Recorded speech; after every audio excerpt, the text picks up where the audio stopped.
स्वागत है आपका हमारे चैनल ब्रिलियंस 53 में। तो इसके पहले हम लोग लेक्चरों में पढ़ चुके हैं शांति शिक्षा एवं सतत विकास के इम्पोर्टेंट प्रश्न। तो चलिए आज हम लोग पढ़ेंगे कुछ और इम्पोर्टेंट प्रश्न। तो चलिए शुरू करते हैं। प्रश्न नंबर 18 से शुरू करते हैं। जो बीमारी दूर करने योग्य है उसे दूर न करना हिंसा है। यह परिभाषा किसकी है? 2021 में प्रश्न पूछा है। तो ये किसका कथन है? तो जॉल गाल्टुंग का है। नेक्स्ट प्रश्न देखिए। नेक्स्ट प्रश्न आपका क्या है? प्रश्न नंबर 19 का। प्रश्न नंबर 19 क्या है? प्रश्न नंबर 19 क्या है? लोक संचार माध्यम है कठपुतली का खेल, समाचार पत्र, पोस्टर, उपर्युक्त सभी। तो लोक संचार किसका माध्यम है? तो बताएंगे कौन सा ऑप्शन सही होगा? लोक संचार किसका माध्यम है? तो उपर्युक्त सभी का। तो लोक संचार के माध्यम से कठपुतली का खेल, इस पे मीना मंच के माध्यम से महिला शिक्षा प्रौढ़ शिक्षा का विकास करने की बातें होती हैं। समाचार पत्र में भी क्या होता है? जनमत संग्रह कराई जाती है विभिन्न मुद्दों पे, और लोग क्या होता है? एक स्वस्थ लोकतंत्र बनता है। और पोस्टर भी क्या होता है? ये चिपकाई जाती है। तो संचार का माध्यम है। अहिंसा की विशेषता नहीं है। तो अहिंसा की विशेषता क्या नहीं है? तो अहिंसा की विशेषता नहीं है, स्वीकारात्मक होती है। यानी कि अहिंसा आप कर है तो स्वीकार करेंगे। भावात्मक होती है, सचेतन होती है, क्रियात्मक होती है। तो बताएंगे अहिंसा की विशेषता कौन सी नहीं है? तो अहिंसा क्या होती है? देखिए, अहिंसा मतलब किसी की प्रति गलत भावना अपने शरीर से, मन से मत उनको दुख पहुंचाना, क्या है? अहिंसा है। जैसे यानी कि स्वीकार करेंगे, आप अहिंसक हैं तो आप स्वीकार करेंगे, भावात्मक रूप से भी स्वीकार करेंगे कि हाँ मैं अहिंसावादी हूँ। और सचेतन यानी कि आप अपने जो भी प्रॉब्लम्स हैं, दुख हैं, उनको बताएंगे कि हाँ मैं अहिंसक हूँ। लेकिन अहिंसा क्रियात्मक नहीं होता। क्रियात्मक करेंगे तो क्या हो जाएगा? ये तो हिंसा की बात होने लगेगी, ठीक है। इसीलिए अहिंसा क्रियात्मक नहीं होता। स्वभाव निर्धारण के कितने तत्व हैं? तो बताइए, स्वभाव निर्धारण के 5 तत्व हैं। कितने तत्व हैं? 5 तत्व है, ठीक है। प्रश्न नंबर 21 का उत्तर क्या हो जाएगा? देखिए, इसमें तो दिया है 2 तत्व, ठीक है।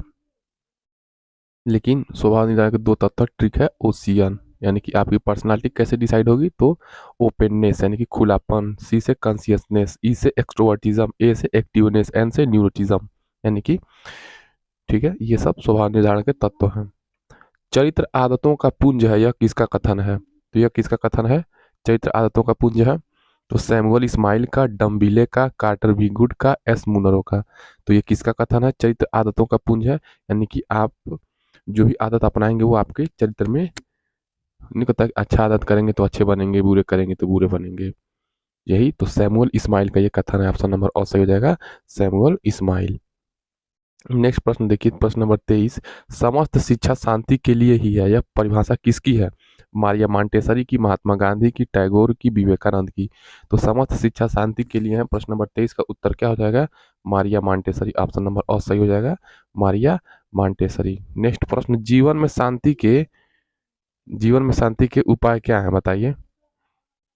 तो जीवन में शांति के उपाय हैं उचित शिक्षा तंत्र, पाठ्य सहगामी क्रियाएं, उचित सामाजिकरण, उपरोक्त सभी। तो जीवन में शांति के क्या उपाय हैं? तो जीवन में जब आप अपने देश में क्या होगा? अच्छी शिक्षा होगी तो लोग क्या होंगे? गंभीर होंगे। पाठ्य सहगामी क्रियाएं करेंगे तो क्या होगी? तो जीवन में शांति आएगी, खेल कूद करेंगे। उचित सामाजिकरण से यानी कि समाज में क्या हो? अच्छे लोग हों और एक क्या हो? शांतिपूर्ण वातावरण समाज में रहे। तो उचित सामाजिकरण की भी आवश्यकता है। तो जीवन में शांति के उपाय क्या जाएंगे? उपरोक्त सभी। ऑप्शन सही हो जाएगा, ऑप्शन द सही हो जाएगा। तनाव के प्रकार हैं, तो बताइए स्ट्रेस के प्रकार कौन कौन से हैं? तो तनाव क्या होता है? जैविक तनाव होता है, मनोवैज्ञानिक तनाव होता है, सामाजिक तनाव होता है, उपरोक्त सभी। ऑप्शन नंबर दो सही हो जाएगा। तो तनाव भी क्या होता है? जैविक तनाव होता है। यानी कि आपके बॉडी में किसी प्रॉब्लम है, जैसे मान लीजिए माइग्रेन की बीमारी हो गई है, ठीक है। माइग्रेन हो गया है या कोई और मेंटल डिसऑर्डर हो गया है तो वो जैविक तनाव में आएगा। ठीक है। मनोवैज्ञानिक तनाव भी समझ सकते हैं आप कि आप कहीं पे हैं, परिवार, सामाजिक कलह है, ये सब मनोवैज्ञानिक तनाव में भी आ जाएगा। सामाजिक तनाव, समाज की वजह से कोई प्रॉब्लम है आपको तो सामाजिक तनाव, जैसे हिंदू मुस्लिम में लड़ाइयाँ हो गई, अगर ऐसा होता है तो ये सामाजिक तनाव बढ़ता है।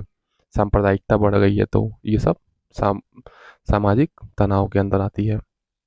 नेक्स्ट प्रश्न, निम्नलिखित में कौन सी शांति की अभिवृत्ति नहीं है, यानी कि पीस एटीट्यूड इसको कहेंगे, यानी कि शांति के लिए क्या आपका एटीट्यूड होना चाहिए, इसको क्या कहेंगे, पीस एटीट्यूड। तो शांति के लिए कौन सी नहीं है, शांति अभिवृत्ति नहीं है, तो क्या हो जाएगा, तो अहिंसा एवं करुणा, क्या हो जाएगा, अहिंसा एवं करुणा, न्याय, मस्तिष्क का खुलापन, हिंसा एवं विवाद। प्रश्न नंबर 26 का उत्तर क्या हो जाएगा, कौन सी शांति का एटीट्यूड नहीं है। देखिए, अहिंसा रहेगा, करुणा रहेगा तो शांति होगी। न्याय भी क्या है, शांति का पक्षधर है। मस्तिष्क का खुलापन यानी कि ओपननेस, जो मैंने बताया ना, ओपननेस, ओपननेस क्या है, शांति, मस्तिष्क का खुलापन है। हिंसा और विवाद क्या है, शांति का जनक नहीं माना जाएगा। ठीक है, हिंसा करेंगे तो अशांति फैलेगी, विवाद भी क्या करेगा, अशांति फैलाएगा। तो वही पढ़ना था। योग दर्शन के प्रणेता हैं, तो योग दर्शन के प्रणेता कौन है, कपिल हैं, पतंजलि हैं, शंकराचार्य हैं, अरविंद घोष हैं। तो योग दर्शन के प्रणेता कौन है, तो क्या हो जाएगा, 27 का उत्तर बताइए। 27 का उत्तर क्या हो जाएगा, पतंजलि। तो योग दर्शन के प्रणेता पतंजलि हो जाएंगे। शांति कौशलों का आधार है तनाव व दबाव, सृजनात्मकता, संवेगात्मक और स्थिरता, संकीर्ण विचार। तो शांति कौशल का क्या आधार है, तो यानी कि आप पीस स्किल कैसे करेंगे, कैसे आपके अंदर कौन सा काम करेंगे जिससे क्या होगा, शांति आएगी। तो तनाव और दबाव से शांति तो नहीं आएगी, अशांति आएगी। ठीक है, ये क्या शांति कौशलों का आधार है। देखिए, तो तनाव और दबाव से क्या होगा, शांति कौशल, यानी कि तनाव और दबाव को कम करेंगे तो शांति कौशल भी आएगा। ठीक है, सृजनात्मकता होगा, संवेगात्मक स्थिरता, संकीर्ण विचार। तो संकीर्ण विचार से तो अशांति आएगी, सृजनात्मकता से भी क्या आ सकती है, शांति आएगी। ठीक है, लेकिन उससे अप्रोप्रिएट तनाव और दबाव माना जाएगा। नेक्स्ट प्रश्न देखिए हम, प्रश्न नंबर 29, किसी को हानि पहुंचाने के उद्देश्य से किया गया व्यवहार क्या कहा जाता है, आक्रामकता, अमित्रवत व्यवहार, विघटित व्यवहार, भ्रष्टाचार। तो किसी को हानि पहुंचाने के उद्देश्य से किया गया व्यवहार क्या कहता है, ये 2019 में प्रश्न पूछा है। तो किसी को हानि पहुंचाने के उद्देश्य से किया गया व्यवहार आक्रामकता कहलाता है। तो क्या है ये, आक्रामकता है, ऑप्शन नंबर अ सही हो जाएगा। ठीक है,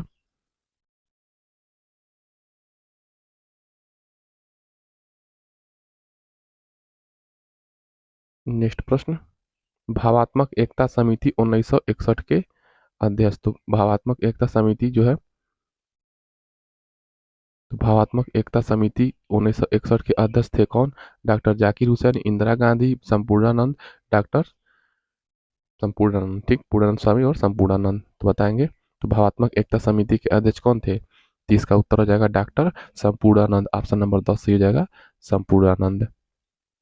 नेक्स्ट प्रश्न, प्रश्न नंबर 31, लोकतंत्र शासन, लोकतंत्र शासन क्या है, वह प्रणाली है जिसमें जनता का शासन जनता द्वारा और उसके जनता के लिए होता है। यह कथन है, किसका है ये कथन, तो ये किसका कथन है, रूसो का, अब्राहम लिंकन का, महात्मा गांधी का, कार्ल मार्क्स का। तो किसका कथन है ये, तो ये अब्राहम लिंकन, अमेरिका के राष्ट्रपति अब्राहम लिंकन। प्रश्न नंबर 32, प्रश्न नंबर 32 क्या है, योग दर्शन के प्रणेता हैं महर्षि कपिल, महर्षि कणाद, महर्षि पतंजलि, महर्षि विश्वामित्र। 32 का उत्तर क्या हो जाएगा, तो योग दर्शन के प्रणेता कौन है, महर्षि पतंजलि, ऑप्शन नंबर 100 सही हो जाएगा। नेक्स्ट प्रश्न, तनाव प्रबंधन की तकनीक नहीं है। तो तनाव प्रबंधन की तकनीक कौन सा नहीं है, सामाजिक सरोकार, व्यायाम करना, परिस्थितियों के साथ सामंजस्य स्थापित करना, सदैव चिंता ग्रस्त रहना। तो तनाव प्रबंधन की तकनीक क्या नहीं है, यानी कि तनाव को आप किस प्रकार से सही करते हैं, प्रबंधित करते हैं, वो कौन सी तकनीक नहीं है। तो 33 का उत्तर क्या हो जाएगा, तो 33 का उत्तर हो जाएगा सदैव चिंताग्रस्त रहना। अगर चिंता से ग्रस्त रहेंगे तो तनाव बढ़ेगा। ठीक है, तो ये प्रबंधन का तरीका नहीं है, बल्कि सामाजिक सरोकार, यानी कि समाज में मिले घुले हैं तो भी आपका तनाव क्या होगा, बैलेंस होगा। मनुष्य क्या है, सामाजिक प्राणी है। व्यायाम करने से भी क्या होता है, अप्रत्यक्ष रूप से आपके शरीर से क्या होता है, स्ट्रेस का लेवल कम होता है। परिस्थितियों के साथ सामंजस्य स्थापित करना, जो भी प्रॉब्लम से परिस्थिति है उसके साथ अगर सामंजस्य स्थापित करते हैं तो भी तनाव प्रबंधन होता है। नेक्स्ट प्रश्न 34, संयुक्त राष्ट्र संघ की स्थापना कब हुई थी, 26 जनवरी 1945, 24 अक्टूबर 1945, 24 नवंबर 1945, 26 दिसंबर 1945।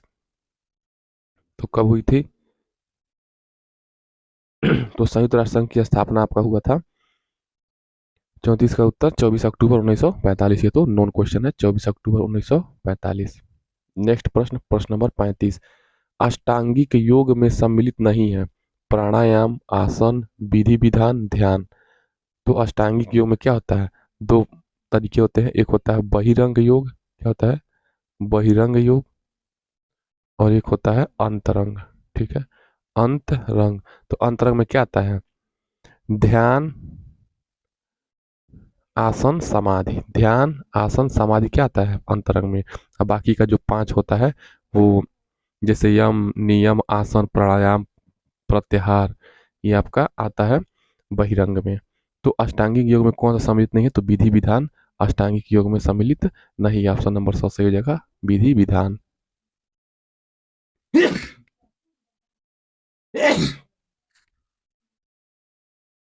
नेक्स्ट प्रश्न 36। उ अ बंधन का निर्माण होता है।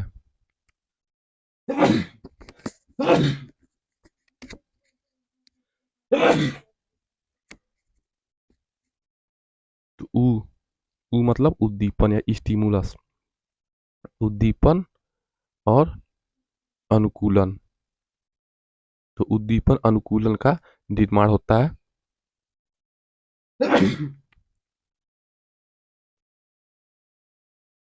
खोज से, प्रभाव के नियम से, अनुकूलन के नियम से, खोज और अनुकूलन से। तो उ और उ अबंध का निर्माण किससे होता है? 36 का उत्तर हो जाएगा अनुकूलन के नियम से। ऑप्शन नंबर 100 सही हो जाएगा, अनुकूलन के नियम से। नेक्स्ट प्रश्न 37 है। शांति शिक्षा, शांति निकेतन और विश्व भारती की स्थापना की है। प्रश्न नंबर 37 का उत्तर बताइए। प्रश्न नंबर 37 आपको 2017 में पूछा है। तो शांति निकेतन और विश्व भारती की स्थापना अरविंद घोष ने, रविन्द्रनाथ टैगोर ने, महात्मा गांधी ने, विवेकानंद ने। तो शांति निकेतन और विश्व भारती की स्थापना किसने की थी? तो रविन्द्रनाथ टैगोर ने किया था। ऑप्शन नंबर ब सही हो जाएगा, रविन्द्रनाथ टैगोर ने। नेक्स्ट प्रश्न देखिए 38। तो निम्नलिखित में से कौन सा लोकतंत्र के सिद्धांत है? तो बंधुत्व, तो जातिवाद। तो जातिवाद क्या है? देखिए लोकतंत्र में नहीं होता है। संतोष, समाजवाद, बहिर्मुखता। ठीक है, ये संतोष, ये थोड़ा सा ठीक है।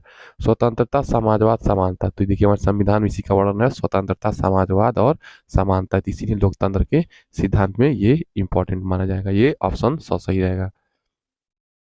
नेक्स्ट प्रश्न देखिए, प्रश्न नंबर 39 क्या है? संयुक्त राष्ट्र संघ में शांति और अहिंसा के संस्कृति का अंतर्राष्ट्रीय दशक कब घोषित किया गया था? 2017 में पूछा था। तो 2001 से 2010 तक के बीच में क्या किया गया था? संयुक्त राष्ट्र संघ में शांति और अहिंसा के संस्कृति का दशक घोषित किया गया था। नेक्स्ट प्रश्न देखिए, शांति शिक्षा के लिए आवश्यक है अलग से कक्षा की व्यवस्था, समस्त विषयों की कक्षा में दी जा सकती है। तो शांति शिक्षा के लिए क्या आवश्यक है? हिंदी विषय की कक्षा उपयुक्त होगी। कोई जरूरी नहीं है कि किसी एक ही सब्जेक्ट में शांति शिक्षा पढ़ाई जाए, हर क्लास में या अलग से भी शांति शिक्षा पढ़ाई जा सकती है। इसका कोई एक कक्षा नहीं सीमित है। संस्कृत विषय की कक्षा उपयुक्त होगी। तो संस्कृत विषय की कक्षा उपयुक्त होगी, ये भी उतना सही नहीं है। तो क्या जगह, समस्त विषयों की जो शिक्षा क्या है, शांति शिक्षा के लिए क्या आवश्यक है? तो ऑप्शन नंबर आपका बहुत सही हो जाएगा। तो इसको समस्त विषयों की कक्षा में दी जा सकती है, यानी कि जो शांति शिक्षा है, चाहे हिंदी का क्लास हो, चाहे इंग्लिश का हो, चाहे सोशल साइंस का हो, कोई भी क्लास हो, उसमें आप लोग शांति शिक्षा बच्चों को दे सकते हैं। प्रश्न नंबर 41। बच्चों को सुयोग्य नागरिक बनाया जा सकता है गुणवत्तापूर्ण शिक्षण द्वारा, नैतिकता का पाठ पढ़ाने से, सद्गुणों के विकास के उच्च कोटि की प्रार्थना कराकर। तो बच्चों को सुयोग्य नागरिक कैसे बनाया जा सकता है? 41 का उत्तर, तो बच्चों को सुयोग्य नागरिक गुणवत्तापूर्ण शिक्षण द्वारा क्या कर सकते हैं? बच्चों को सुयोग्य नागरिक बनाया जा सकता है। नेक्स्ट प्रश्न 42। निम्नलिखित शांति के लिए शिक्षा नैतिक विकास के साथ उन मूल्यों, दृष्टिकोण और कौशलों के पोषण पर बल देती है जो सामंजस्य बैठाने के लिए आवश्यक है। तो प्रकृति और मानव जगत के बीच, विद्यालय और समुदाय के बीच, प्रधानाध्यापक और शिक्षक के बीच, शिक्षक और बच्चों के बीच। तो शांति शिक्षा के लिए जो शिक्षा होती है, नैतिक विकास के साथ उन मूल्यों, दृष्टिकोणों और कौशलों के पोषण पर बल देती है जो सामंजस्य बैठाने के लिए आवश्यक है। 2016 में प्रश्न पूछा था। तो प्रकृति और मानव जगत के बीच में क्या करेंगे? प्रकृति है और मानव जगत के बीच सामंजस्य बैठाएंगे तो शांति की स्थापना रहेगी, कायम रहेगा शांति। विश्व भारती की स्थापना की महात्मा गांधी ने, विवेकानंद ने, रविन्द्रनाथ टैगोर ने, दयानंद सरस्वती। देखिए फिर से रिपीटेड क्वेश्चन पूछ दिया है। तो विश्व भारती ऑप्शन नंबर 100 से हो जाएगा, क्या जाएगा? रविन्द्रनाथ टैगोर ने। नेक्स्ट प्रश्न देखिए, नेक्स्ट प्रश्न देखिए 44। नेक्स्ट प्रश्न 44 क्या है? निम्नांकित में से कौन सा गुण व्यक्तित्व के 5 गुणों में शामिल है? सामाजिकता, एकांत प्रियता, स्वार्थपरता, खुलापन। तो देखिए 44 का उत्तर क्या जाएगा? 5 गुणों में शामिल क्या है? ऑप्शन नंबर 2 खुलापन। क्या है? खुलापन। तो सामाजिकता नहीं है। तो 5 व्यक्तित्व के 5 गुण क्या है? ओसियन, OCEAN, यानी कि ओ से क्या हो जाएगा? ओपेननेस यानी कि खुलापन। सी से कंसाइंसेनेस यानी कि चैतन्यता। ई से एक्सट्रोवर्टिज्म यानी कि बहिर्मुखता। ए से एक्टिवनेस यानी कि सहमति जन्यता। एन से न्यूरोटिज्म। नेक्स्ट प्रश्न देखेंगे 45। 45 क्या? शांति शिक्षा के निहितार्थ हैं। लोगों को हिंसा का मार्ग चुनने के बजाय शांति का मार्ग चुनने में सशक्त बनाना, उन्हें शांति का उपभोक्ता बनने के लिए बजाय उसका सर्जक बनाना, और वह दोनों इनमें से कोई नहीं। तो शांति शिक्षा में क्या आप समझते हैं इन दोनों ऑप्शन में से? तो 45 का क्या हो जाएगा? 100, यानी कि शांति की शिक्षा जो है लोगों को क्या करना है? हिंसा का मार्ग चुनने के बजाय, यानी कि हिंसा का मार्ग नहीं चुनवाना है बल्कि शांति का मार्ग चुनना है और उसमें सशक्त बनाना है। ये बात सही है, शांति के पक्ष में है। और फिर ये शांति के पक्ष में क्या है? उन्हें शांति का उपभोक्ता बनाए। ठीक है, क्या बनाए? शांति का उपभोक्ता बनाए, यानी कि शांति को खरीदने वाला बताएं, शांति को ग्रहण करने वाला बताएं। ठीक है, ये सब उपभोक्ता बनने के बजाय क्या, उसको बद के बजाय दिया, यानी कि उपभोक्ता बनने के बजाय उसका सर्जक बनाना। सर्जक बनाना मतलब उसको अर्जित करने वाला बनाना। नेक्स्ट प्रश्न 46। सामाजिक विकास के अंतर्गत प्रक्रियाओं हैं। बालकों द्वारा सामाजिक रूप से अनुमोदित व्यवहार करना सीखना, अनुमोदित सामाजिक भूमिका करना, सामाजिक मनोवृत्ति का विकास, उपर्युक्त सभी। तो सामाजिक विकास के अंतर्गत कौन कौन सी प्रक्रियाएं हैं? तो 46 का उत्तर हो जाएगा उपर्युक्त सभी। सामाजिक विकास के अंतर्गत कौन सी प्रक्रिया है? बालकों द्वारा सामाजिक रूप से अनुमोदित व्यवहार करना सीखना, सही। अनुमोदित सामाजिक भूमिका करना, ये भी जरूरी है। और सामाजिक मनोवृत्ति यानी कि सामाजिक जो अच्छी मेंटेलिटी है उसका विकास करना है, वो सामाजिक विकास के अंतर्गत आता है। नेक्स्ट प्रश्न देखिए 47। व्यक्तित्व से अभिप्राय है, व्यक्तित्व की प्रकृति संगठनात्मक तथा गत्यात्मक है। तो ये किसके अनुसार ये कथन है? तो ये आलपोर्ट के अनुसार व्यक्तित्व की परिभाषा दिया था, आलपोर्ट ने ये दिया था। तो आलपोर्ट ने व्यक्तित्व में मनो तथा शारीरिक दोनों प्रकार के गुण समाहित रहते हैं, ये भी आलपोर्ट का है। ठीक है, ये भी आलपोर्ट का, बस उसको जो आलपोर्ट का व्यक्तित्व की परिभाषा है उसको तोड़ करके ऑप्शन बना दिया है। व्यक्तित्व वातावरण के साथ समायोजन से अभिलक्षित होती है, ये भी आलपोर्ट का है। तो उपयुक्त सभी हो जाएगा सही, ऑप्शन नंबर 2 सही हो जाएगा। नेक्स्ट प्रश्न देखिए, नेक्स्ट प्रश्न क्या है? प्रश्न नंबर 48। व्यक्तित्व के गुण हैं ईमानदारी एवं कर्तव्य निष्ठा, यानी कि ईमानदार भी होना है और कर्तव्य निष्ठा, आपकी जो भी प्रॉब्लम जो भी आपके कर्तव्य है उसका निर्वहन करना है। सहयोग एवं परोपकार की भावना रखना है, सत्य बोलना है। तो ये उपर्युक्त सभी हो जाएगा। व्यक्तित्व यानी कि व्यक्ति के अंदर क्या होना चाहिए? ईमानदारी होना चाहिए, कर्तव्य निष्ठा होनी चाहिए, यानी कि अपने कार्य को करने की निष्ठा होनी चाहिए, लगन होनी चाहिए, सहयोग की भावना होनी चाहिए एक दूसरे को देख करके, ये नहीं कि एक दूसरे को गर्त में गिराने का प्रयास करें। परोपकारी होना चाहिए व्यक्ति को, और सत्य बोलने का प्रयास करना चाहिए, व्यक्तित्व के गुण हैं। शांति शिक्षा के उद्देश्य हैं। तो शांति शिक्षा के उद्देश्य क्या है?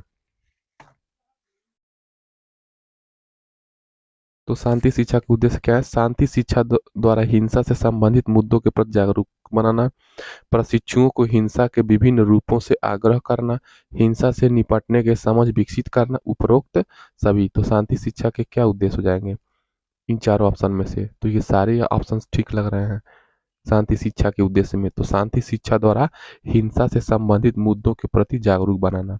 तो शांति शिक्षा क्या है? तो जो भी हिंसा से रिलेटेड मुद्दे हैं उनको जागरूक बनाना, लोगों को हिंसा से दूर करना। प्रशिक्षु यानी कि जो भी बीएड बीटीसी आप ट्रेनी हैं को हिंसा के विभिन्न रूपों को आगाह करना कि हिंसा के कौन कौन से रूप हो सकते हैं। जैसे साइबर हिंसा हो सकती है, सामाजिक हिंसा हो सकती है, ठीक है, मानसिक रूप से आप किसी को हिंसा दे सकते हैं, किसी को शारीरिक रूप से हिंसा दे सकते हैं, ये सब हिंसा के अंतर्गत आता है। इसको ये सब उद्देश्य हैं शांति शिक्षा के, ताकि लोगों को बताया जा सके हिंसा से निपटने के समझ को विकसित करना, ठीक है। जैसे जूडो कराटे आजकल के बालिकाएं सीख रही हैं, तो ये सब हिंसा से उनको बचाने के लिए। नेक्स्ट प्रश्न देखेंगे। नेक्स्ट प्रश्न 50 है, निम्नांकित में से किसने शांति का पाठ पढ़ाने में अथक परिश्रम किया था? सिकंदर ने, अंगुलीमाल ने, मीर जाफर ने, मुहम्मद साहब ने। तो निम्नांकित में से किसने शांति का पाठ पढ़ाने में अथक प्रयास किया था? तो 50 का उत्तर क्या हो जाएगा? मुहम्मद साहब, ऑप्शन नंबर 2 सही हो जाएगा। ये मुस्लिम धर्म के सबसे लास्ट पैगंबर थे, सबसे अंतिम पैगंबर थे, इनका जन्म मक्का में हुआ था, ठीक है। नेक्स्ट प्रश्न देखिए, प्रश्न नंबर 51, शांति शिक्षा से संबंधित मूल्य कहाँ से नहीं प्राप्त होता है? युद्ध से। युद्ध से आपको शांति शिक्षा मिलता है, तो यही ऑप्शन सही हो जाएगा। 51 का क्या हो जाएगा? और यानी कि युद्ध से आपको शांति शिक्षा का कोई वैल्यू थोड़ी मिलेगा, बल्कि अशांति फैलेगी युद्ध से। संस्कृति से, किसी धर्म विशेष के लोगों के कल्चर से आप लोग शांति सीख सकते हैं। नैतिक शिक्षा से भी शांति सीखा जा सकता है, और वैज्ञानिक शोध के माध्यम से भी शांति का प्रयास हो सकता है। लेकिन युद्ध कहाँ से मूल्य सिखाएगा शांति के बारे में? नेक्स्ट प्रश्न, प्रश्न नंबर 52, निम्नांकित में से कौन शांति शिक्षा का उद्देश्य नहीं है? आंतरिक सहज प्रवृत्ति का विकास, हिंसा को अपनाना, शांति के आवश्यकता की समझ, आंतरिक शांति का विकास। तो निम्नांकित में से कौन शांति का उद्देश्य नहीं है? तो 52 का उत्तर बताएंगे आप लोग, अब समझ गए होंगे। हिंसा को अपनाएंगे तो शांति का उद्देश्य नहीं होगा, बाकी तो शांति का उद्देश्य है ही। आंतरिक सहज प्रवृत्ति का विकास, ये भी क्या है? शांति का उद्देश्य है। शांति की आवश्यकता की समझ, ये भी क्या है? शांति का उद्देश्य है। और आंतरिक शांति का विकास भी करेंगे तो क्या होगा? आप शांत रहेंगे, यही कह रहा था। नेक्स्ट प्रश्न 53, शांति की दृष्टि से निम्नांकित में से कौन सा गुण आवश्यक है? अहमग्रस्तता, स्वार्थपरता, भाईचारा, परनिंदा, दूसरे की निंदा करना। तो 53 का उत्तर क्या जाएगा? तो शांति की दृष्टि से कौन सा गुण आवश्यक है? तो भाईचारा होना जरूरी है, ठीक है। समाज में क्या होना चाहिए? भाईचारा होना चाहिए। अहमग्रस्तता यानी कि ईगोइज्म होना होएगा तो शांति भंग होगी। स्वार्थ लोग रहेंगे तो शांति नहीं आएगी। जो दूसरे की निंदा करेगा तो भी शांति नहीं आएगी। नेक्स्ट प्रश्न, प्रश्न नंबर 54। प्रश्न नंबर 54 क्या है? शांति शिक्षा की आवश्यकता का प्रतिपादन निम्नांकित में से किस कथन द्वारा नहीं होता है? भावी पीढ़ी के लिए, समाज की समरसता के लिए, राष्ट्रों में मैत्री के लिए, प्राकृतिक संसाधनों के अंधाधुंध दोहन के लिए। बताएंगे। तो शांति शिक्षा की आवश्यकता का प्रतिपादन निम्नांकित में से किस कथन द्वारा नहीं होता है? तो 54 का उत्तर हो जाएगा प्राकृतिक संसाधनों के अंधाधुंध दोहन के लिए। जब आप दोहन करेंगे प्राकृतिक संसाधनों का तो क्या होगा? क्लाइमेट चेंज होगा, जिससे क्या होगी? अशांति फैल जाएगी, प्रकृति अपना विकराल रूप दिखा देगी। तो भावी पीढ़ी के लिए तो शांति शिक्षा का आवश्यकता प्रतिपादन किस कथन द्वारा नहीं होता? तो भावी पीढ़ी के लिए आवश्यक है शांति को बढ़ावा देना, समाज में समरसता, एक दूसरे के बीच में क्या बढ़ाना? प्रेम भाव को बढ़ाना, इसलिए जरूरी है। राष्ट्रों में मैत्री के लिए यानी कि एक देश दूसरे देश के प्रति क्या अच्छा व्यवहार रखे, उसके लिए। नेक्स्ट प्रश्न,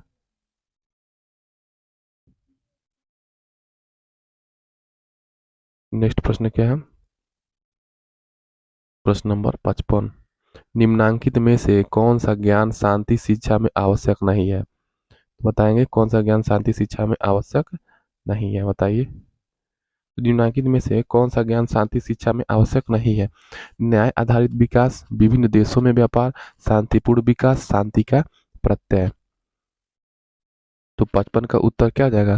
शांति शिक्षा में आवश्यक विभिन्न देशों से व्यापार, ये तो अर्थशास्त्र से रिलेटेड हो जाएगा। तो विभिन्न देशों में व्यापार करना ये तो अर्थशास्त्र से संबंधित है।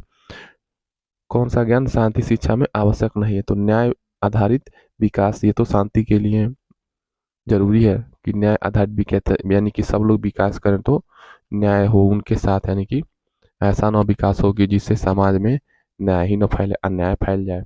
शांतिपूर्ण विकास यानी कि शांति के माध्यम से सब लोग विकास करें, एक दूसरे का शांति भंग न करें, शांति का प्रत्यय यानी कि शांति का कॉन्सेप्ट बताएंगे तो क्या होगा? तो ये शांति शिक्षा आवश्यक है उसके लिए। नेक्स्ट प्रश्न 56। 56 क्या है? निम्नांकित में से किसी शांति के कौशल के रूप में नहीं स्वीकार किया जा सकता? तदनुभूति, समूह कार्य, कृषि कार्य, समस्या समाधान। तो निम्नांकित में से किसी शांति के कौशल के रूप में नहीं स्वीकार किया जा सकता? तो कृषि कार्य आपका शांति कौशल में नहीं आएगा। ये क्या आएगा? आपका एग्रीकल्चर में आएगा। तो ये शांति का कोई मतलब ही नहीं है, ठीक है।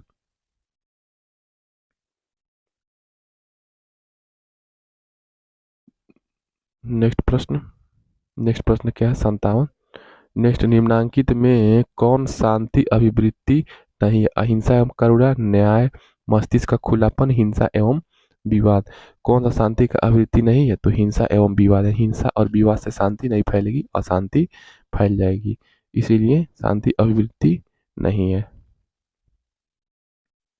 नेक्स्ट प्रश्न देखिए 58। प्रश्न नंबर 58 क्या है? प्रश्न नंबर 58 देखिए क्या है?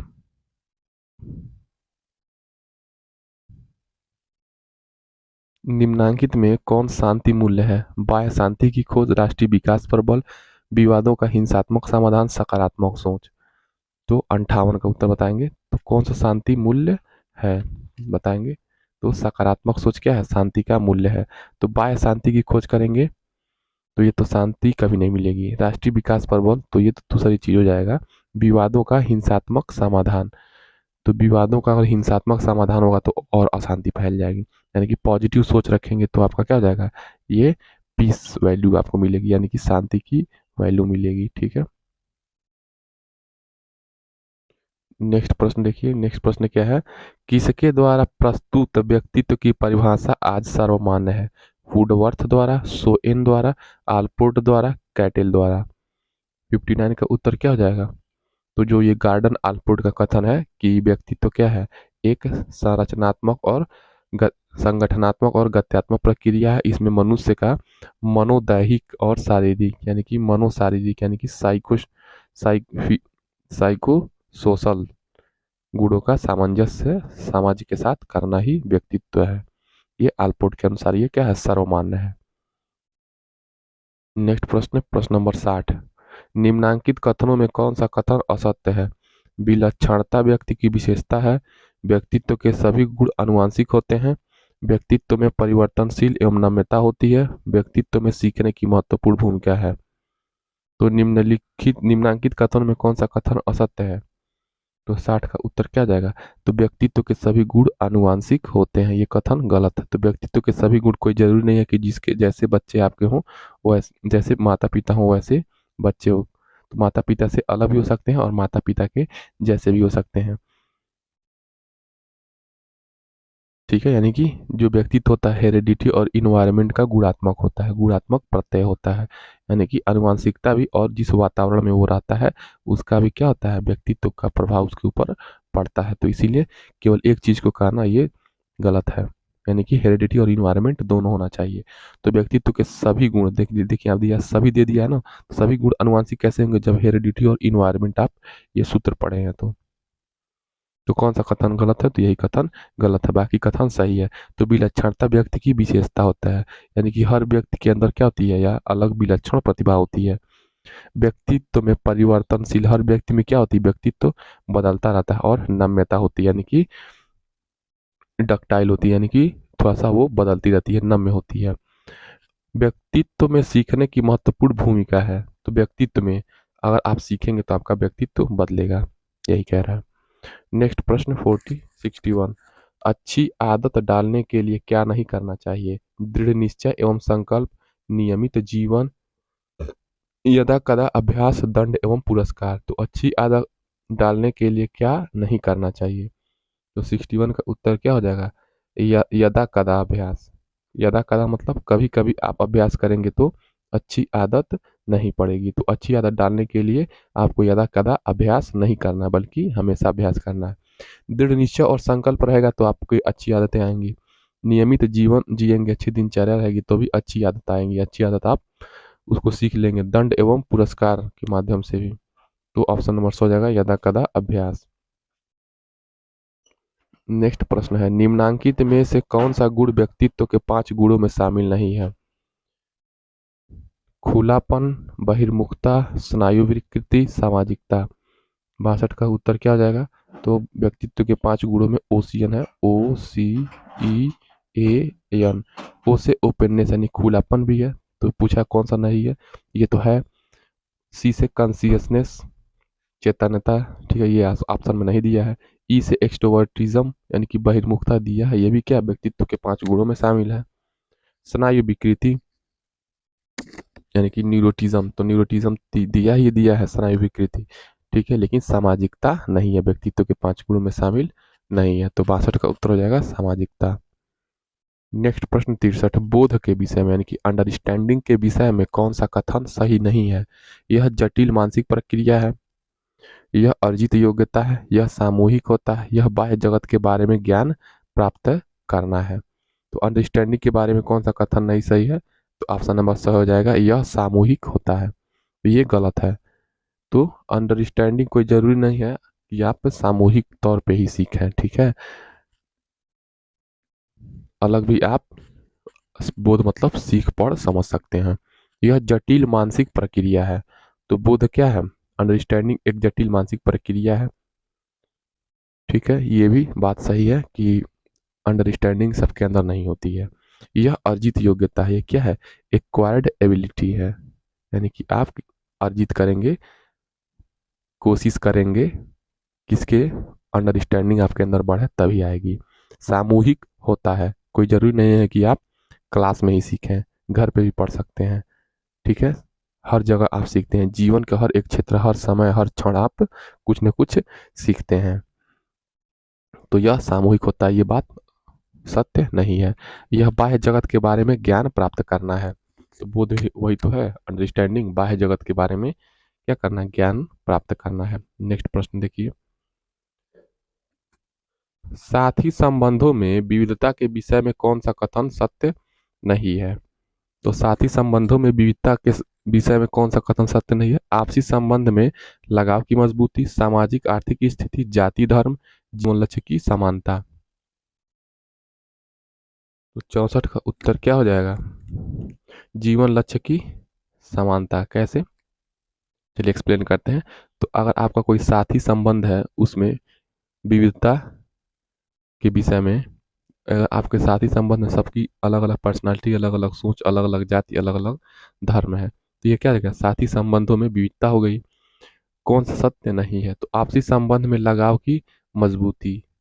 तो अगर आपसी संबंध में क्या रहेगी? लगाव रहेगी, तो ये तो अच्छी बात है, ठीक है, ये क्या है? पॉजिटिव वर्ड है, तो ये तो निगेटिव पूछा है, ठीक है, यहाँ देखिए निगेटिव पूछा है, पॉजिटिव है तो पॉजिटिव नहीं होगा उत्तर। सामाजिक आर्थिक स्थिति, अगर सामाजिक आर्थिक स्थिति सही है, साथी संबंधों में, साथी संबंध अगर आपके जो है दोस्त हित में तैयार है, उनमें तो विविधता होगी ही, वो सामाजिक तौर से भी होगी और आर्थिक तौर से भी होगी।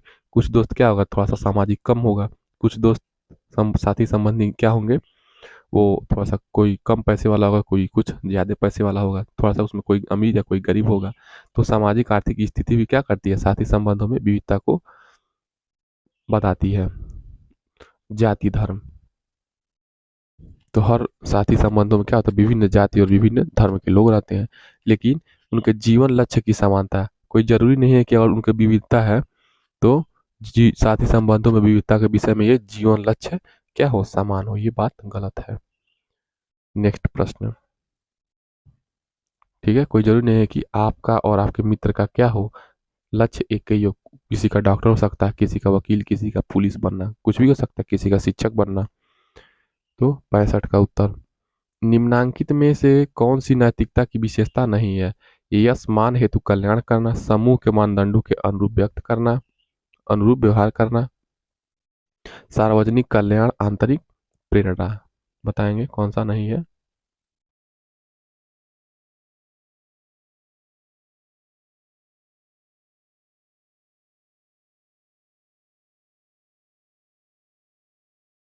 तो निम्नांकित में से चरित्र के विकास के लिए क्या आवश्यक है। कक्षा में चरित्र पर व्याख्यान, टीवी देखना, सदाचार युक्त पर्यावरण, विद्यालय का असहयोग। बताएंगे दोनों प्रश्न एक ही साथ। तो 65 का उत्तर हो जाएगा क्या। तो नैतिकता की विशेषता क्या जगह, यश मान है, तो यानी कि अपने यश के लिए, मान सम्मान के लिए, बहुकाल के लिए कल्याण करेंगे, तो ये बात गलत है। यही पूछा है, नैतिकता की विशेषता नहीं है, तो ये गलत है। समूह के मानदंडों के अनुरूप व्यवहार करेंगे, तो ये भी तो नैतिकता हो गई, तो ये बात सही है, लेकिन गलत पूछा है नहीं। सार्वजनिक कल्याण करेंगे तो भी नैतिकता आपके अंदर है। आंतरिक प्रेरणा भी क्या है, नैतिकता की अच्छी पॉजिटिव वर्ड है, ये भी पॉजिटिव है, ये भी पॉजिटिव है, ये भी पॉजिटिव है, लेकिन पूछा है नैतिकता की विशेषता नहीं, निगेटिव पूछा है। तो यह समान हेतु कल्याण करना, ये क्या है, नेगेटिव वर्ड है। निम्नांकित में चरित्र के विकास के लिए क्या आवश्यक है। चरित्र के विकास के लिए क्या आवश्यक है, 66 का उत्तर बताएंगे। चरित्र के विकास के लिए सदाचार युक्त पर्यावरण जरूरी है। अच्छा पर्यावरण रहेगा तभी चरित्र का विकास होगा। तो चरित्र के विकास के लिए देखिए, कक्षा में चरित्र पर व्याख्यान, ये तो ठीक है, कुछ न कुछ हद तक सही है। टीवी देखना भी ये कुछ हद तक सही है। विद्यालय का असहयोग ये तो गलत है, लेकिन सदाचार युक्त पर्यावरण रहेगा तो ये ज्यादा प्रभाव डालेगा चरित्र पर, चरित्र के विकास पर। नेक्स्ट प्रश्न देखिए, नेक्स्ट प्रश्न क्या है।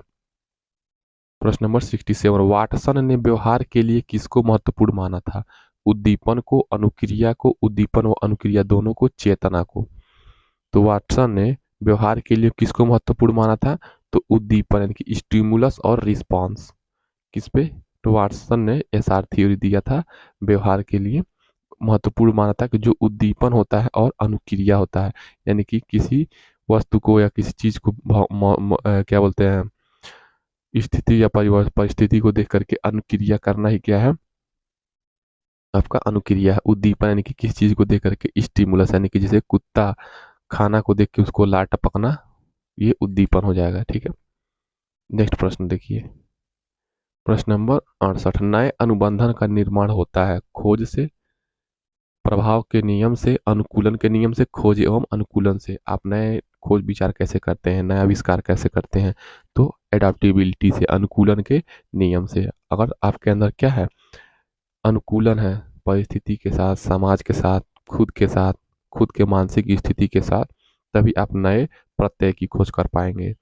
68 का उत्तर हो जाएगा अनुकूलन के नियम से। नेक्स्ट प्रश्न क्या है।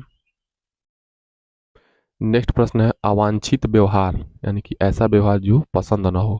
अवांछित व्यवहार को हतोत्साहित यानी कि खराब व्यवहार को हतोत्साहित करने के लिए शिक्षक को क्या नहीं करना चाहिए। पुरस्कार का प्रयोग, यानी कोई बालक खराब व्यवहार कर रहा है तो शिक्षक को क्या नहीं करना चाहिए। पुरस्कार का प्रयोग करके उसको क्या करना चाहिए, शांति से बैठा देना चाहिए, कर नहीं, नहीं बेटा शांत हो जाओ, शांत हो जाओ, तुमको मैं 10 रुपए दूंगा। तो वो क्या होगा, अवांछित व्यवहार को कम कर लेगा। क्या ये बात सही है। क्या निष्पक्ष रहेंगे कि हाँ बेटा तुमको जो करना है करो, कोई बात नहीं, या निष्पक्ष रहेंगे। माना कि बच्चा ठीक नहीं है, या मान लेंगे कि बच्चा ठीक नहीं है, छोड़ देते हैं, अपने आप सही हो जाएगा। नियमित दिनचर्या का पालन कराएंगे तो वो हतोत्साहित नहीं होगा। कैसे उसको दूर करेंगे उसके गलत व्यवहार को। ठीक है, तो अवांछित व्यवहार को हतोत्साहित करने के लिए, तो अवांछित व्यवहार को हतोत्साहित करने के लिए शिक्षक को क्या नहीं करना चाहिए। माना कि बच्चा ठीक नहीं है, ये मान लेंगे कि बच्चा ठीक नहीं है, वो अवांछित व्यवहार को हतोत्साहित करने के लिए शिक्षक को ये नहीं करना चाहिए कि माना कि बच्चा ठीक नहीं है, ये नहीं करना चाहिए कि हाँ बच्चा ठीक नहीं है छोड़ देते हैं, वो अवांछित व्यवहार कभी सुधारेगा नहीं, ये नहीं करना है। प्रश्न नंबर 70, प्रश्न नंबर 70 क्या है, निम्नलिखित क्रियाओं में कौन सी मौखिक हिंसा है। तो निम्नलिखित क्रियाओं में मुंह से हिंसा क्या है, मारना, ये तो क्या ये तो शारीरिक हिंसा है, ये नहीं होगा। मौखिक धक्का देना ये भी शारीरिक हिंसा है, लेकिन पूछा मौखिक हिंसा। गालियां देना ये क्या है, मौखिक हिंसा है, क्योंकि मुंह से गाली देते हैं। 70 का उत्तर हो जाएगा गालियां देना। सामाजिक बहिष्कार करना ये तो सामाजिक हिंसा में आ जाएगा। नेक्स्ट प्रश्न देखिए 71। मीडिया की श्रेणियां हैं लोक संचार माध्यम, जन संचार माध्यम, मुद्रित माध्यम या प्रिंट मीडिया। जो न्यूज़पेपर आप पढ़ते हैं उसको क्या कहते हैं? मुद्रित, यानी कि प्रिंटेड फॉर्म में आता है आपको न्यूज़, उपरोक्त सभी। तो बताएंगे मीडिया की श्रेणियां हैं, मीडिया की कौन कौन सी श्रेणियां हैं? उपरोक्त सभी हो जाएगा। कैसे? लोक संचार माध्यम भी क्या है? मीडिया की श्रेणी है। जन संचार माध्यम भी मीडिया की श्रेणी है। और न्यूज़पेपर भी, प्रिंट मीडिया भी है। नेक्स्ट प्रश्न देखिए, गांधी जी ने भारतीय दर्शन को विकसित किया है। तत्व मीमांसा, नीति मीमांसा, समाज दर्शन, उपरोक्त सभी। तो गांधी जी ने भारतीय दर्शन को कैसे विकसित किया है? 72 का उत्तर हो जाएगा उपरोक्त सभी। तो गांधी जी जो तत्व मीमांसा है उसके पक्षधर थे, नीति मीमांसा के पक्षधर थे, समाज के दर्शन के बारे में पक्षधर थे। नेक्स्ट प्रश्न देखेंगे, प्रश्न नंबर 73। शिक्षा जो है, एजुकेशन जो है दर्शन का, एजुकेशन क्या है? फिलॉसफी का, यानी कि जो आप दर्शन हर एक सब्जेक्ट में पढ़ सकते हैं। तो फिलॉसफी ये क्या है? फिलॉसफी कोई जरूरी नहीं है कि आप शिक्षा में ही पढ़ें, ठीक है, या बीएड बीटीसी में ही पढ़ें। यानी कि देखिए जो पीएचडी हर सब्जेक्ट से होता है, हर सब्जेक्ट में क्या होती है? फिलॉसफी होती है। तो उसी प्रकार फिलॉसफी इन एजुकेशन। तो एजुकेशन में फिलॉसफी कैसे क्रियात्मक पक्ष है? तो तो एजुकेशन क्या है? फिलॉसफी का, दर्शन का क्या है? क्रियात्मक पक्ष है। बिना शिक्षा के आप कोई भी नया थ्योरी को क्या करेंगे? नहीं खोज पाएंगे, या नई खोज अनुसंधान नहीं कर पाएंगे, या नया नया फिलॉसफी, नया फिलॉसफर नहीं बनेंगे बिना शिक्षा के। ये क्रियात्मक पक्ष है, यानी कि बिना आप कार्य किए, बिना सोचे विचारे आप दर्शन नहीं पढ़ सकते शिक्षा में। यह दार्शनिक चिंतन का एक पहलू है। यह क्या है? दार्शनिक चिंतन है। अगर आप दार्शनिक चिंतन करेंगे फिजिक्स में, केमिस्ट्री में, आर्ट्स में, कॉमर्स में, तभी आपको क्या मिलती है? पीएचडी की डिग्री मिलती है। यानी कि क्या है? दार्शनिक चिंतन आपके अंदर होनी चाहिए। यह एक क्या है? पहलू है। किसका पहलू है? तो शिक्षा। शिक्षा क्या है? दर्शन से क्रियात्मक पक्ष है। यानी कि शिक्षा क्या है? हर एक दर्शन के बारे में सोचेंगे, जो भी आप सोचते हैं, जो भी आप खोज प्रयोग करते हैं, वो दर्शन है। और वो दर्शन का क्या है? एक पहलू है। क्या है? तो क्रियात्मक पक्ष क्या है? दर्शन का पहलू। बिना सोचे विचारे दर्शन का कोई भी थ्योरी नहीं आएगा, वही प्रश्न ये कह रहा है। तो 73 का क्या हो जाएगा? जॉन एडम्स ने यह कथन कहा है। तो शिक्षा दर्शन का क्रियात्मक पक्ष है, यह दार्शनिक चिंतन का एक पहलू है, ये जॉन एडम्स ने कथन कहा है। नेक्स्ट प्रश्न देखेंगे, प्रश्न नंबर 74। प्रश्न नंबर 74 क्या है? गांधी जी के अनुसार शिक्षण विधि होनी चाहिए। तो गांधी जी के अनुसार शिक्षण विधि कैसी होनी चाहिए? शिक्षण का माध्यम मातृभाषा हो, शिक्षण पुस्तकीय न होकर क्राफ्ट केंद्रित हो, यानी कि क्राफ्ट मतलब मॉडल्स वगैरह, उसके आधार पर शिक्षा दिया जा सके, यानी कि टीएलएम। शिक्षा ऐसी हो जो बच्चों के आत्मनिर्भर बना सके, उपरोक्त सभी। तो गांधी जी इन सभी शिक्षा के तरीकों पे क्या थे? पक्षधर थे। गांधी जी चाहते थे कि जो शिक्षा है वो मातृभाषा में हो बच्चों के। शिक्षण क्या केवल किताबों को रटाया ना जाए, बल्कि उनको हाथों से, यानी कि हथकरघा उद्योग के माध्यम से, यानी कि बच्चों को क्या किया जाए? यानी कि उनको हाथों के माध्यम से उनको क्या बनाया जाए? आत्मनिर्भर बनाया जाए, अपने स्वयं करके सीखने पर बल दिया जाए। शिक्षा ऐसी हो जो बच्चों में क्या हो? आत्मनिर्भर बना सके, यानी कि बच्चों को क्या बना सके? सेल्फ इंडिपेंडेंट बना सके, वही क्या है? शिक्षा मानी जाएगी। ठीक है, सेल्फ इंडिपेंडेंट बनाने का मतलब क्या है? बालक स्वयं कुछ करने का चेष्टा रखे। ये उपरोक्त सभी हो जाएगा। नेक्स्ट प्रश्न देखेंगे, निम्नांकित में से कौन सा हिंसा का मोर्चा है? भ्रष्टाचार, मनोवैज्ञानिक हिंसा, क्लासिज्म, धमकी देना। तो क्लासिज्म क्या है? हिंसा का मोर्चा क्या है? क्लासिज्म। ये हिंसा का मोर्चा है 75। ये नहीं, तो हिंसा का मोर्चा क्या है? भ्रष्टाचार क्या है? हिंसा का मोर्चा है। मनोवैज्ञानिक हिंसा भी तो है, लेकिन ये बस हिंसा का प्रकार है। धमकी देना भी हिंसा का तरीका है। क्लासिज्म भी क्या है? हिंसा का तरीका है। लेकिन भ्रष्टाचार क्या है? हिंसा का मोर्चा है। 75 का हो जाएगा, निम्नांकित में से कौन सा हिंसा का मोर्चा है? तो भ्रष्टाचार क्या है? हिंसा का मोर्चा है। प्रश्न नंबर 76, अहिंसा, सत्य, अस्तेय। अहिंसा मतलब हिंसा न करना, सत्य मने सही बोलना, ठीक है, सही गलत को सही गलत कह देना, अस्तेय मने चोरी न करना, अपरिग्रह और ब्रह्मचर्य की शिक्षा दी गई है वैदिक दर्शन में, बौद्ध दर्शन में, जैन दर्शन में, योग दर्शन में। तो अहिंसा, सत्य, अस्तेय, अपरिग्रह और ब्रह्मचर्य की शिक्षा दी गई है किसमें? तो आपका जैन दर्शन में। ये किसमें? अहिंसा, सत्य, अस्तेय, अपरिग्रह और ब्रह्मचर्य क्या है? ये जैन दर्शन के पंचशील सिद्धांत हैं। नेक्स्ट प्रश्न देखेंगे, 77 सत्य अहिंसा और सत्याग्रह के महत्व को बताया। अरविंद घोष ने, टैगोर ने, महात्मा गांधी ने, विवेकानंद ने। तो 77 का उत्तर क्या हो जाएगा? तो सत्य अहिंसा और सत्याग्रह के महत्व को बताया किसने? तो महात्मा गांधी जी ने बताया था। तो 77 का 100 हो जाएगा। नेक्स्ट प्रश्न, निम्नवत में से कौन सी घटना को तनाव का स्रोत कह सकते हैं? तो खेलने से तनाव तो सही होता है, तो ये होगा नहीं, ये पॉजिटिव वर्ड है। घूमना भी क्या है? पॉजिटिव है, इससे तनाव कम होता है। ध्यान लगाने से भी क्या होता है? मानसिक शांति मिलती है, तो तनाव का ये स्रोत है ही नहीं। विवाद होना, इसीलिए कहा जाता है कम खाओ और गम रहो। तो विवाद नहीं होना चाहिए, तो आप विवाद जब करेंगे तो तनाव होगा, यानी कि तनाव का स्रोत क्या है? विवाद का होना। नेक्स्ट प्रश्न 79, पतंजलि के अनुसार योग का अर्थ है। तो पतंजलि के अनुसार योग का क्या अर्थ है? एकाग्रता है, आसन लगाना है, अनुशासन है, चित्तवृत्ति का निरोध है। तो पतंजलि के अनुसार योग का दर्शन अर्थ क्या है? पतंजलि जो थे, महर्षि पतंजलि योग के प्रणेता, वो कहते थे कि चित्तवृत्ति का निरोध, यानी कि चित्त मतलब हृदय, चित्त मतलब हृदय, हृदय या मन, ठीक है। वृत्ति मतलब मन, चित्त माने हृदय, यानी कि जो मन है और आपका हृदय है, एक जगह क्या करना? केंद्रित कर देना, निरोध कर देना ही क्या? चित्त वृत्ति का निरोध ही योग है। शायद आप समझ गए होंगे इसका अर्थ, आशा करते हैं। निम्नांकित में से संविधान के किस भाग में मूल कर्तव्यों का उल्लेख है? किन कर्तव्यों, किन अनुच्छेद संविधान के भाग में मूल कर्तव्यों का उल्लेख किया गया है? तो भाग 4A में, भाग 4 में, भाग 5 में, भाग 6 में। तो भाग 4A में, तो इसी में 4A में क्या है? मूल कर्तव्य 51A है, जो उसमें बताया गया है कि 6 से 14 वर्ष के बालकों और बालकों के लिए माता पिता का यह कर्तव्य होगा कि बच्चों को अपने शिक्षा निःशुल्क अनिवार्य के लिए शिक्षा ग्रहण कराएं। तो भाग 4A में। नेक्स्ट प्रश्न 81 है, संयुक्त राष्ट्र संघ यूनाइटेड नेशन ऑर्गेनाइजेशन द्वितीय विश्व युद्ध के बाद जो अपार जनधन की हानि हुई उसके उपलक्ष्य में, ताकि दोबारा ऐसा पूरे विश्व में नरसंहार न हो, संयुक्त राष्ट्र संघ की स्थापना हुआ था। कब? 24 अक्टूबर 1945, 20 अक्टूबर 1945, 24 अक्टूबर 1946, 14 अक्टूबर 1945। तो संयुक्त राष्ट्र संघ का गठन कब हुआ था? तो 24 अक्टूबर आपका 1945। ऑप्शन नंबर और सही हो जाएगा, ये पता है ना। तो द्वितीय विश्व युद्ध के समय दो दो खेमा था, एक था एक्सिस पावर और एक था क्या? Alias power.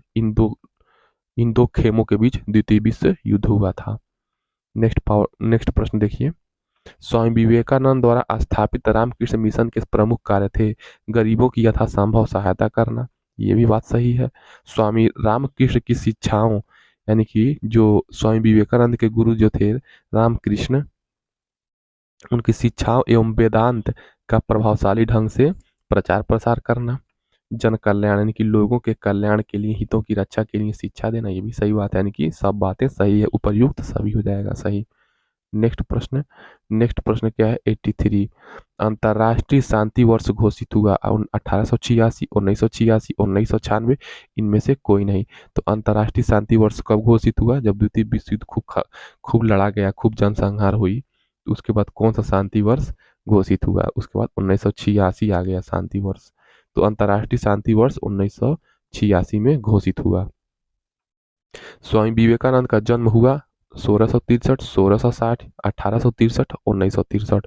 तो स्वामी विवेकानंद का जन्म कब हुआ था? तो 1863 में हुआ था। ऑप्शन नंबर 100 सही हो जाएगा, याद रखेंगे, इंपॉर्टेंट प्रश्न है। तो स्वामी विवेकानंद का जन्म हुआ था 1863 में। निम्नांकित में से कौन धार्मिक सहिष्णुता में बाधक नहीं है? तो धार्मिक सहिष्णुता में कौन सा बाधक नहीं है, यानी कि धर्म के लोगों में आपसी सहिष्णु बनी रहे, भाईचारा बनी रहे, कौन सा बाधक नहीं है? परिवार का वातावरण, व्यक्तिगत स्वार्थ, राजनीतिक हस्तक्षेप, नैतिक आचरण। 85 का उत्तर क्या हो जाएगा? तो नैतिक आचरण। नैतिक आचरण करेंगे तो बाधा थोड़ी आएगी धार्मिक सहिष्णुता में, बल्कि क्या करेंगे? परिवार का वातावरण भी धार्मिक सहिष्णुता में बाधक हो सकता है। अगर मान लीजिए कोई रूढ़िवादी परिवार का है, या उसके घर में बस जाति जाति का विरोध और जाति का विरोध होता है, तो उसका धार्मिक सहिष्णुता उस परिवार की वजह से खत्म होगी। व्यक्तिगत स्वार्थ रहेगा तो भी क्या होगी? ठीक है, आप किसी मान लीजिए पार्टी विशेष का चमचागिरी लगे करने, या कोई नेता है लगे किसी धर्म विशेष की बुराई करने, उससे क्या होगा, धार्मिक सहिष्णुता खराब होगी। ठीक है, राजनैतिक हस्तक्षेप करेंगे, अगर राजनीतिक हस्तक्षेप करेंगे तो भी क्या होगी, वो धार्मिक सहिष्णुता में बाधक आएगी। लेकिन अच्छी आचरण करेंगे, नैतिक आचरण करेंगे तो सब धर्म का झगड़ा ही खत्म हो जाएगा। तो वही पूछा है कि धार्मिक सहिष्णुता में धर्म के लिए कौन सा खतरा नहीं है, तो नैतिक आचरण धर्म के लिए खतरा नहीं है। नेक्स्ट प्रश्न 86, धार्मिक सहिष्णुता के विकास के लिए शिक्षक को क्या करना चाहिए। तो धार्मिक सहिष्णुता यानी कि धर्म में सहिष्णु बनी रहे, एक धर्म दूसरे धर्म के प्रति क्या हो, जलन की भावना न रखें। उसके विकास के लिए शिक्षक को क्या करना चाहिए, कथनी और करनी में अंतर रखना चाहिए, स्वतः धार्मिक सहिष्णुता में विश्वास करना चाहिए, नागरिक शास्त्र विषय का शिक्षण करना चाहिए। इसमें शिक्षा का कोई महत्व नहीं रहता। बताइए 86 का उत्तर क्या हो जाएगा। तो शिक्षक को क्या होना चाहिए, स्वतः धार्मिक सहिष्णु में विश्वास करना चाहिए। बस ज्ञान की बातें, धार्मिक सहिष्णु की बातें ही नहीं करना है, क्या करना है आपको, स्वतः भी धार्मिक सहिष्णुता में विश्वास रखना है कि हाँ ऐसी हर धर्म का सम्मान करना है, एक दूसरे के धर्म की बुराई नहीं करना है, और जो धर्म एक दूसरे की बुराई कर रहा है उनको भी क्या करना है, समझाना है और उनको अच्छे रास्ते पर लाना है। तो कथनी और करनी में अंतर करना रखना, तो ये तो धार्मिक सहिष्णुता और खराब होगी, तो ये नहीं है, नेगेटिव वर्ड है। नागरिक शास्त्र का शिक्षण, नागरिक शास्त्र पढ़ाएंगे तो कोई जरूरी नहीं है कि सब लोग धार्मिक सहिष्णुता सीख लें। ठीक है, ये बात नहीं है सही, इसमें शिक्षा का कोई महत्व नहीं है। तो शिक्षक विहीन समाज क्या होता है, पशुता आ जाती है। जिस समाज में शिक्षक का सम्मान नहीं होता है उस समाज में पशुता का गुण बढ़ता चला जाता है, इसीलिए शिक्षक का सम्मान करना आवश्यक है। नेक्स्ट प्रश्न 87, संयुक्त राष्ट्र की मानवाधिकारों की सार्वभौम घोषणा हुई थी। तो संयुक्त राष्ट्र की मानवाधिकारों की सार्वभौम घोषणा हुई थी 1948 में, 1949 में, 1950 में, 1951 में। तो बताएंगे 1948 में। तो 10 दिसंबर कब, तो 10 दिसंबर 1948 को क्या हुआ था, संयुक्त राष्ट्र संघ द्वारा मानवाधिकारों की यूनिवर्सल घोषणा हुई थी, यानी कि पूरे विश्व में घोषणा हुई थी। मानवाधिकारों का कुछ एक ड्राफ्ट निकला था, उसमें बताया गया था कि हर व्यक्ति के क्या क्या इंडिविजुअल अधिकार है, उसका एक एक तरीके से कह सकते हैं ड्राफ्ट था, प्रारूप था, रूल था, रेगुलेशन था। तो संयुक्त राष्ट्र की मानवाधिकारों की सार्वभौम घोषणा 10 दिसंबर, इसीलिए 10 दिसंबर को अंतर्राष्ट्रीय मानवाधिकार दिवस मनाया जाता है, 10 दिसंबर को। इस प्रकार हम लोग शांति शिक्षा में सारे बहुविकल्पी प्रश्नों को पढ़ लिए हैं। चैनल को सब्सक्राइब कर लेंगे, जाके आप और भी सब्जेक्ट के शांति शिक्षा, विज्ञान, आरंभिक स्तर, सामाजिक अध्ययन, सबका बहुविकल्पी अति लघु उत्तरीय प्रश्न पढ़ सकते हैं। चैनल को सब्सक्राइब कर लेंगे, टेलीग्राम से जुड़ के PDF डाउनलोड कर लेंगे। मिलते हैं नेक्स्ट वीडियो में। जय हिंद।